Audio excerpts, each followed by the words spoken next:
खतरनाक और बेरहम विलन लियू रुयान ने मुझे बिस्तर पर दबोच लिया था। वो ऊपर से मुझे ऐसे घूर रही थी जैसे मैं कोई छोटा सा डरा हुआ चूहा हूं। उसने फुसफुसाते हुए कहा, हे कयांग भाई, अपनी मौत का नाटक करके भागने में बड़ा मजा आ रहा था क्या? तुम्हारी हिम्मत कैसे हुई राशन कार्ड पर अपने नाम के आगे मृत लिखने की? इतना कहते ही उसने अपनी उन लंबी ब्लैक स्टॉकिंग्स वाली सेक्सी टांगों से मुझे नीचे दबाया और झुककर मेरे होठों को बुरी तरह चूम लिया। उसने मेरी जीभ तक काट ली। मैं तो इतना डर गया कि फौरन गिड़गिड़ाने लगा, प्लीज बीवी, मुझे माफ कर दो, मुझे छोड़ दो। दरअसल मैं इस कहानी में एक चापलूस साइड कैरेक्टर के रूप में फंस गया था। अपनी दर्दनाक मौत को टालने के लिए मैंने इस लेडी डॉन लियू रुयान से शादी कर ली। मुझे लगा था कि मेरा असिस्टेंट चेन वाला कार्ड काम कर जाएगा, पर किस्मत ही खराब थी। सिस्टम ने कह दिया कि चेन अभी बिजी है, अगले जन्म में मिलेगा। भाई साहब, मेरे साथ तो तगड़ा स्कैम हो गया। गुस्से के मारे मेरा दिमाग फटने लगा था। फिर क्या था, उसके बर्थडे पर जब उसने मेरे मुंह पर केक मला और पूरी महफिल के सामने मुझे पालतू कुत्ता कहकर जलील किया, तो मैंने इसी मौके का फायदा उठाया। कहानी के हिसाब से मैंने अपनी मौत का नाटक किया और वहां से रफू चक्कर हो गया। अब मैं एक छोटे से समुद्री शहर में अपनी छोटी सी किताबों की दुकान चला रहा हूं। बस अब कहानी खत्म होने तक मुझे यहां चैन से लेटे रहना है। लेकिन 3 साल बाद जब लियू रुयान को कहानी के हीरो हीरोइन के साथ खून खराबा करना चाहिए था, वो अचानक मेरे बुक स्टोर का दरवाजा लात मारकर अंदर घुस आई। उसके पीछे काली वर्दी वाले बॉडीगार्ड्स की पूरी फौज थी। लकड़ी का वो दरवाजा इतनी जोर से टूटा कि उसके कब्जे उखड़ गए। पूरी की पूरी किवाड़ दीवार से जा टकराई। क्वांग! एक जोरदार धमाका हुआ। दीवार का प्लास्टर झड़कर नीचे गिरने लगा और मेरी गोद में सो रही मेरी मोटी नारंगी बिल्ली ऑरेंज हड़बड़ाकर जाग गई। आऊं! बेचारी डर के मारे कांपने लगी। उसके रोंगटे खड़े हो गए। उसने घबराहट में मेरे हाथ पर पंजा मारा और बिजली की फुर्ती से बुकशेल्फ के सबसे अंधेरे कोने में जा छिपी। जाते जाते मुझे बस उसकी दुम दिखाई दी। मैंने सिर उठाकर देखा। दोपहर की वो सुनहरी धूप दरवाजे पर खड़े उन काले सायों की वजह से टुकड़ों में बट गई थी। सबसे आगे वही औरत खड़ी थी, लियू रुयान। उसकी काली बिजनेस सूट वाली पर्सनालिटी अब पहले से कहीं ज्यादा दुबली लग रही थी। उसने अपने बालों को पीछे एक टाइट पोनीटेल में बांध रखा था, जिससे उसकी गर्दन की लकीरें साफ दिख रही थी, जो दिखने में खूबसूरत भी थीं और नाजुक भी। 3 साल हो गए थे उसे देखे। वो बहुत ज्यादा दुबली हो गई थी। उसकी जॉलाइन इतनी तेज थी कि किसी को भी जख्मी कर दे, और उसकी आंखों के नीचे के काले घेरे साफ बता रहे थे कि वो बरसों से सोई नहीं है, बस थक रही है। उसकी आंखों के नीचे वो थकान ऐसी थी जिसे दुनिया का सबसे महंगा मेकअप भी नहीं छुपा सकता था। लेकिन हुक्म चलाने की उसकी वो पुरानी आदत और उसका खौफ पहले से कहीं ज्यादा बढ़ गया था। उसकी नजरें किसी सर्जिकल ब्लेड की तरह ठंडी और सटीक थीं। उसने मेरी उस टूटी फूटी छोटी सी दुकान का मुआयना किया और फिर अपनी निगाहें सीधे मेरे चेहरे पर टिका दी। मेरा दिल एक पल के लिए जोर से धड़का, पर अगले ही पल वो एक गहरे ठंडे कुएं की तरह शांत हो गया। पूरे 3 साल बीत चुके हैं। अब मैं वो बेवकूफ हे कयांग नहीं रहा, जो एक पत्थर को अपना दिल देकर पिघलाने की कोशिश करता था। अब मैं शू नियन हूं, एक ऐसा आदमी जिसकी बीवी मर चुकी है, जिसका दिल टूट चुका है, और जो इस समंदर किनारे अपनी दुकान खोलकर बस मौत का इंतजार कर रहा है। मैंने हाथ में पकड़ी किताब नीचे रखी, बड़े आराम से अपने कपड़ों पर लगे बिल्ली के बाल झाड़े और फिर उसकी आंखों में देखकर उसके पीछे टूटे हुए दरवाजे की तरफ इशारा किया। मैडम, इंसान को थोड़ा तो ईमानदार होना चाहिए। 3,800 का महंगा लकड़ी का दरवाजा था वो। कैश देंगी या ऑनलाइन पेमेंट करेंगी? लियू रोयान ने जैसे कुछ सुना ही नहीं। उसने अपनी नुकीली हील्स से कदम आगे बढ़ाए। लकड़ी का फर्श उसके हर कदम पर चरमराहट कर रहा था, मानो वो आवाज हमारे दफन हो चुके अतीत की दूरियां नाप रही हो। उसके पीछे आए काले लिबास वाले बॉडीगार्ड्स बड़ी फुर्ती से फैल गए। और दो तो सीधे इकलौते दरवाजे पर पहरा देने लगे। बाकी के बॉडीगार्ड्स ने बिना कोई शोर किए बुक स्टोर के हर बाहर निकलने वाले रास्ते को घेर लिया। उनका ये अंदाज ऐसा नहीं था जैसे वो किसी को ढूंढने आए हों, बल्कि ऐसा लग रहा था जैसे वो किसी खतरनाक मुजरिम को गिरफ्तार करने आए हों। लियू रुयान मुझसे बस 2 कदम की दूरी पर आकर रुक गई। वो ऊपर से मुझे ऐसे देख रही थी जैसे मैं उसकी गिरफ्त में हूं। उसकी परछाई ने मुझे पूरी तरह ढक लिया था। वही जानी पहचानी ठंडी चंदन जैसी खुशबू मेरी नाक से टकराई, लेकिन इस बार उसमें सिगरेट के धुएं की एक अजीब सी महक भी शामिल थी। मुझे याद है उसे पहले कभी सिगरेट पीने का शौक नहीं था। हे कयांग, वो आखिरकार बोली। उसकी आवाज 3 साल पहले के मुकाबले और भी ठंडी हो गई थी, जिसमें बहुत ज्यादा बोलने की वजह से एक भारीपन और करवाहट थी। उसने पूछा, अपनी मौत का नाटक करना अच्छा लग रहा है? मैंने अपनी कुर्सी के पीछे टेक लगाई, सुस्ती से अपनी पलकें ऊपर उठाई और मुस्कुराते हुए कहा, मैडम, शायद आपको कोई गलतफहमी हुई है। मेरा नाम शू नियन है। क्या आपको मेरा आईडी कार्ड देखना है? वैसे मेरे पास मेरा राशन कार्ड भी है, जिस पर साफ साफ लिखा है कि मैं विधुर हूं, यानी मेरी बीवी मर चुकी है। बीवी मर चुकी है। लियू रुयान ने इन शब्दों को दोहराया जैसे उसने दुनिया का सबसे बड़ा मजाक सुन लिया हो। वो धीरे से हंसी, पर उस हंसी में बर्फ जैसी चुभन थी। तो कौन मरा है? मैं? उसने अपने कोट की अंदरूनी जेब से एक पतला सा बटुआ निकाला और उसमें से एक तस्वीर खींचकर जोर से मेरी मेज पर पटक दी। वो तस्वीर थोड़ी पुरानी पड़ चुकी थी। तस्वीर के कोने थोड़े पीले पड़ चुके थे।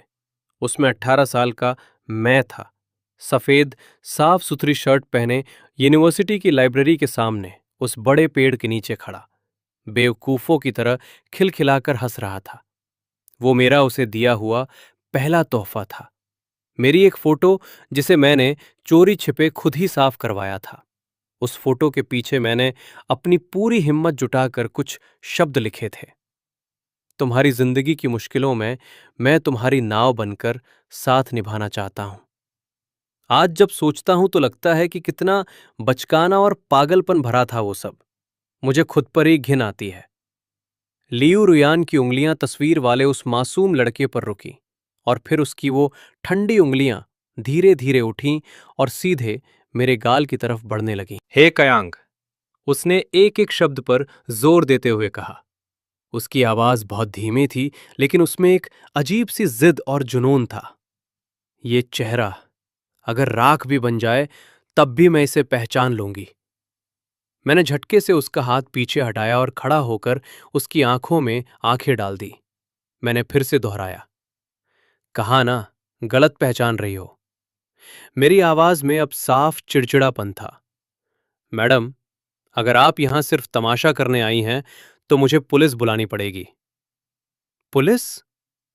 मेरी बात सुनकर लियू रुयान नाराज होने के बजाय हंसने लगी।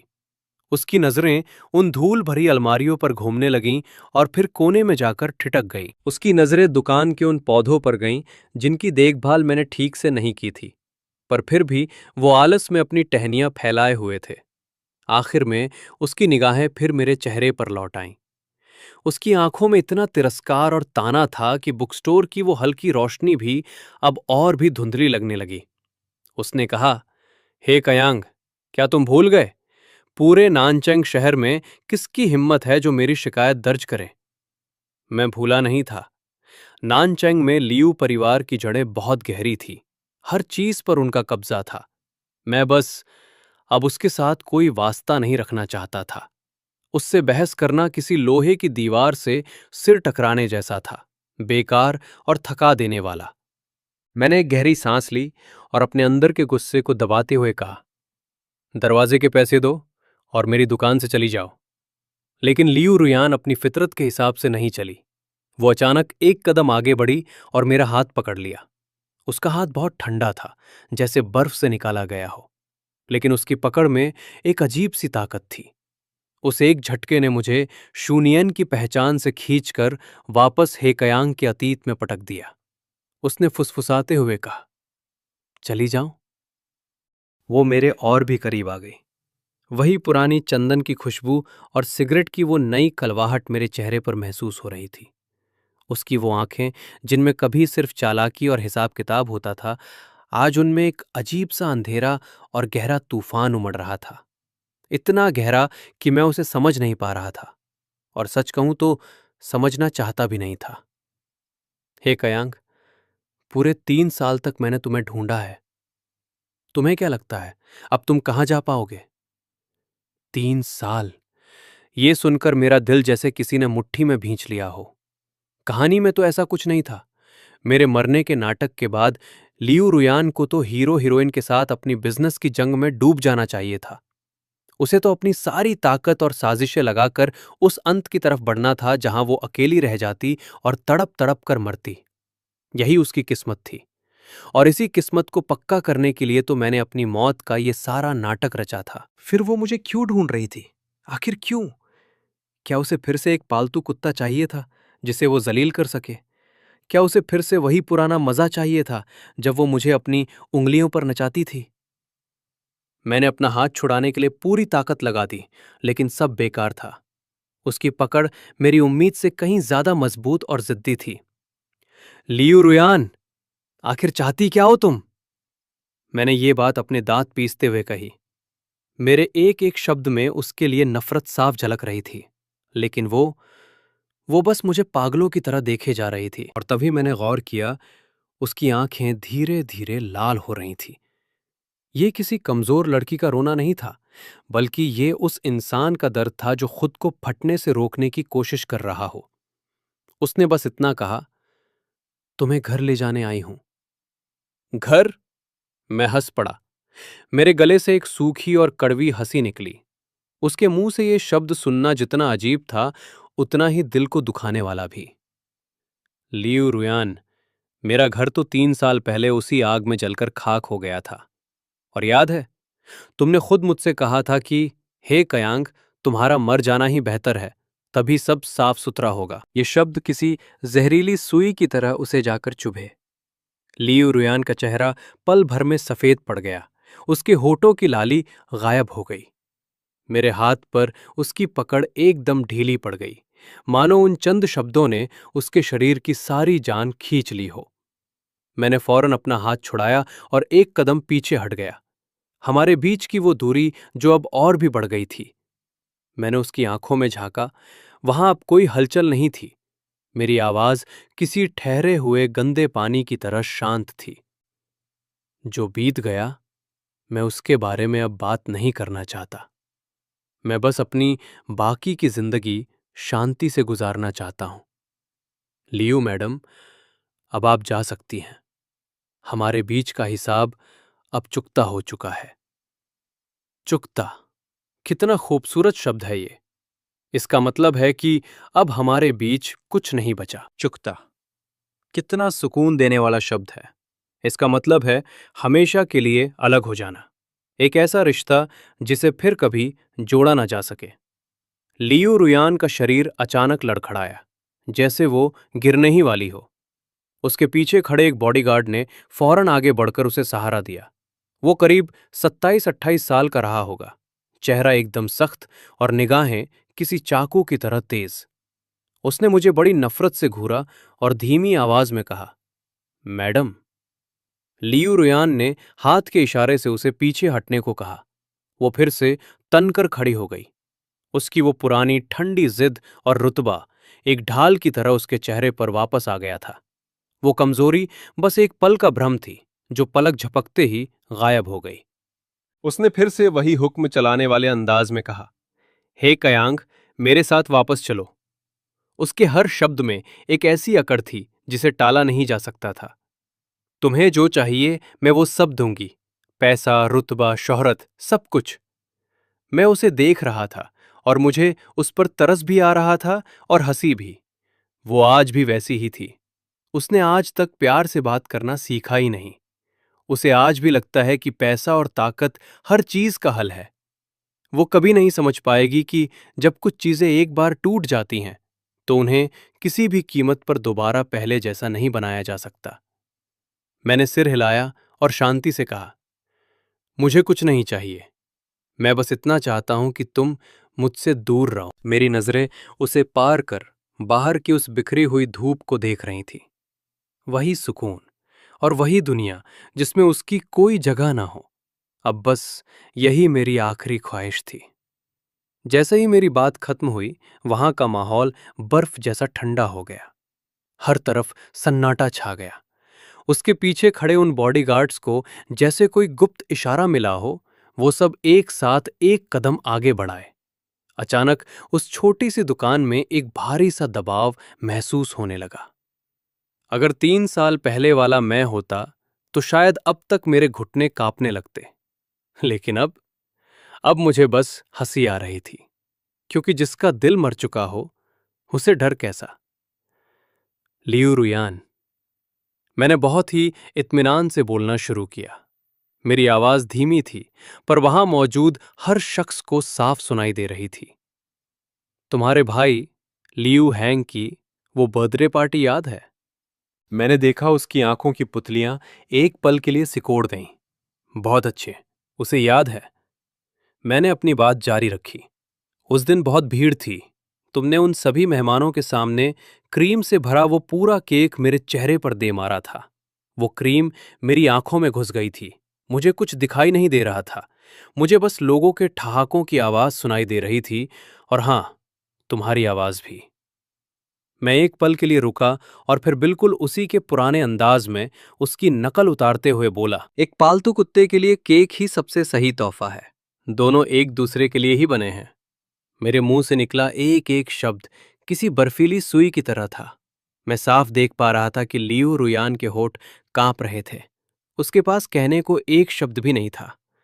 तभी वो आदमी जो उसे सहारा दिए खड़ा था, जिसका नाम मुझे बाद में पता चला कि लिन चैन था, उससे रहा नहीं गया। उसकी आवाज में जैसे बर्फ घुली थी। मिस्टर हे, उस वक्त जो हुआ था उसके पीछे एक गलत फहमी। चुप रहो! लियू रुयान ने चीख कर उसे टोक दिया। उसकी आवाज कांप रही थी। वो पागलों की तरह मुझे देख रही थी। उसकी आंखों की वो पत्थर जैसी परत अब धीरे धीरे टूट रही थी, और उसके पीछे छिपा हुआ कोई तूफान बाहर आने को बेताब था। नहीं कयांग, वो केक, मेरी बात सुनो। बस बहुत हुआ। मैंने उसकी बात बीच में ही काट दी। मुझे उसका कोई स्पष्टीकरण, कोई सफाई नहीं सुननी थी। हकीकत क्या थी, क्या गलतफहमी थी, अब ये सब मायने नहीं रखता। लियू रुयान, अब मैं वो पुराना वाला हे कयांग नहीं रहा जिसे तुम जब चाहे जलील कर सको। मैंने हाथ उठाकर दरवाजे की तरफ इशारा किया। अब मेहरबानी करके यहां से चली जाओ। इस बार लियू रुयान ने कोई बहस नहीं की। उसने बहुत देर तक एक अजीब सी निगाह से मुझे देखा। उस नजर में बहुत कुछ था। पछतावा, तड़प, दर्द और एक ऐसी भीख जिसे देखकर मेरा कलेजा कांप उठा। आखिर में वो मुड़ी और अपने आदमियों के साथ एक झोंके की तरह वहां से निकल गई। जैसे ही वो काली बेंटले गली के मोड़ पर ओझल हुई, मेरे शरीर की सारी ताकत जैसे खत्म हो गई।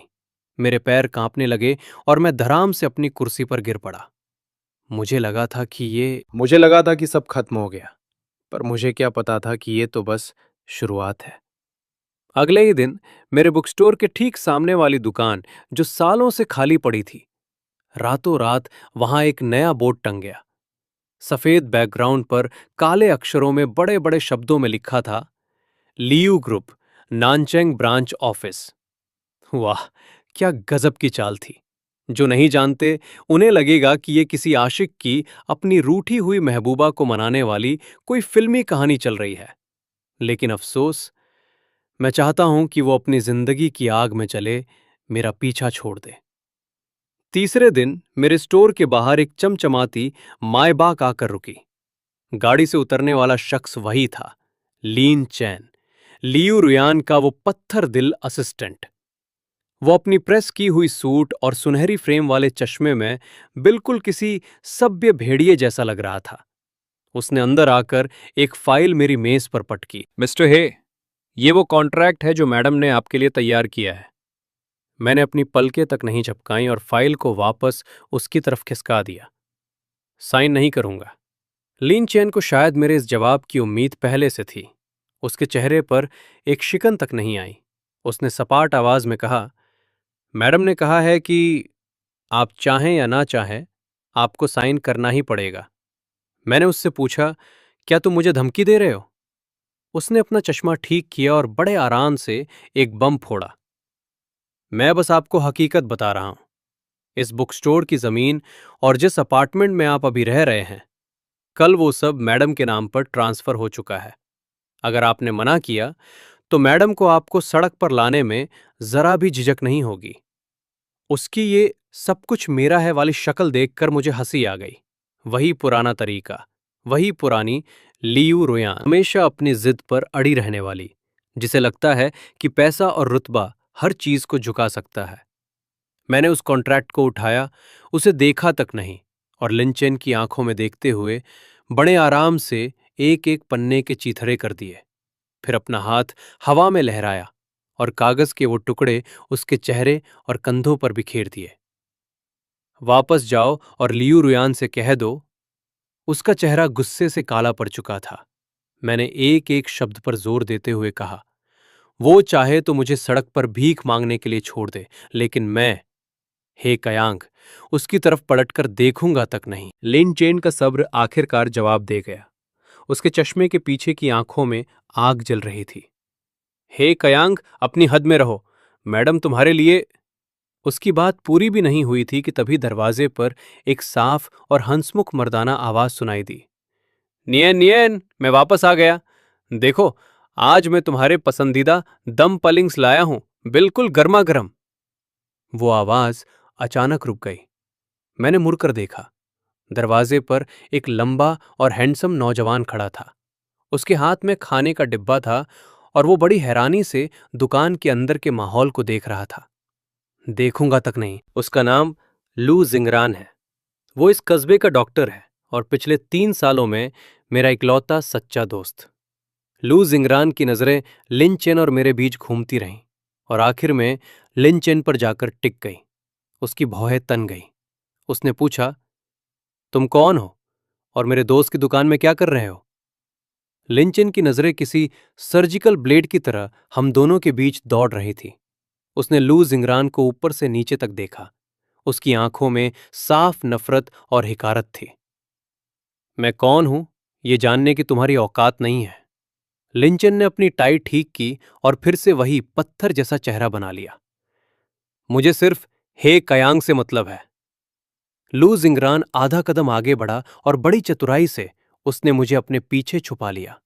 उसने हाथ में पकड़ा खाने का डिब्बा मेज पर रखा। उसकी हरकतें तो शांत थीं, पर आवाज में अब गुस्सा भर चुका था। यहां कोई हे कयांग नहीं है, यहां सिर्फ शू नियन रहता है। अगर तुम यहां तमाशा करने आए हो तो वो रहा दरवाजा। खुद बाहर निकल जाओ, वरना मुझे धक्का देना पड़ेगा। वैसे तो लू जिंगरान एक डॉक्टर है और स्वभाव से बहुत नरम है, पर इस वक्त वो एक खिंचे हुए धनुष की तरह कड़क लग रहा था। लिनचेन जोर से हंसा।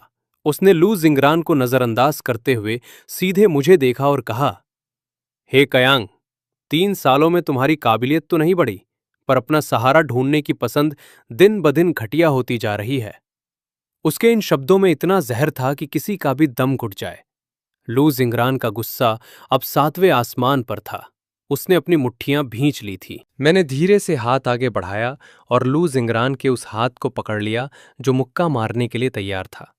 मैंने उसे ना में सिर हिलाते हुए शांत रहने का इशारा किया। पागल कुत्तों के मुंह लगना बेकार है। मैंने लिनचेन की तरफ देखा। मेरी आवाज किसी ठहरे हुए पानी की तरह शांत थी। अगर तुम्हारी बकवास खत्म हो गई हो तो यहां से दफा हो जाओ। हे कयांग, मेरा नाम शू नियन है। मैंने उसकी बात काट दी। मेरा एक एक शब्द बिल्कुल साफ और सीधा था। बाहर निकलो, मुझे तीसरी बार बोलने पर मजबूर मत करना। लिन चेन का चेहरा गुस्से और शर्मिंदगी से लाल पीला पड़ रहा था। शायद अपनी पूरी जिंदगी में उसे किसी ने इस तरह बेइज्जत नहीं किया था। उसका सीना गुस्से से ऊपर नीचे हो रहा था, पर उसने खुद पर काबू पा लिया। उसने पहले मुझे घूरा और फिर एक गहरी नफरत भरी नजर लू जिंगरान पर डाली।